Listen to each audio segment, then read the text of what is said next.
So recently আমাদের budget পেশ হয়েছে। তো চলো আজকের এই ভিডিওতে এই বাজেট সম্পর্কে কিছু প্রশ্ন জেনে নিই। তো এটা হলো আমাদের নিউ ইয়ার এন্ট্রিম বাজেট। এখন এই এন্ট্রিম বাজেটটা কি?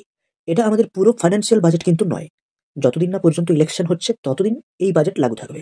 তারপর নতুন গভর্নমেন্ট এলে নতুন বাজেট পেশ করবে তারা মোটামুটি জুলাইয়ের মাঝামাঝি সময়ে। এটা কে পেশ করেছে বা এই বাজেটটা কে পেশ করেছে? এই বাজেটটা পেশ করেছে কিন্তু নির্মলা সীতারামনজি। আর এটা তার ৬ নম্বর বাজেট। ৫টা বাজেট তিনি ফুল কমপ্লিট করেছেন। আর এটাই তার প্রথম এন্ট্রিম বাজেট বা নির্মলা সীতারামনজির ফার্স্ট এন্ট্রিম বাজেট হলো এটাই। বাজেট আমাদের কনস্টিটিউশনে মেনশন করা নেই কিন্তু। বাট তার পরিবর্তে আর্টিকেল 112 তে অ্যানুয়াল ফাইন্যান্সিয়াল স্টেটমেন্ট বা বাৎসরিক অর্থনৈতিক বিবৃতি হিসাবে মেনশন করা আছে। ফার্স্ট ফিমেল যিনি বাজেট পেশ করেন তার নাম হলো ইন্দিরা গান্ধী। আর সবচেয়ে বেশিবার যিনি বাজেট পেশ করেন তিনি হলেন মোরারজি দেশাই। আর লাস্ট যেটা বাজেট সম্পর্কে বলা যায় যে বাজেট কেবলমাত্র লোকসভাতেই পেশ করা যায়, তারপর রাজ্যসভায় পেশ করা হয়।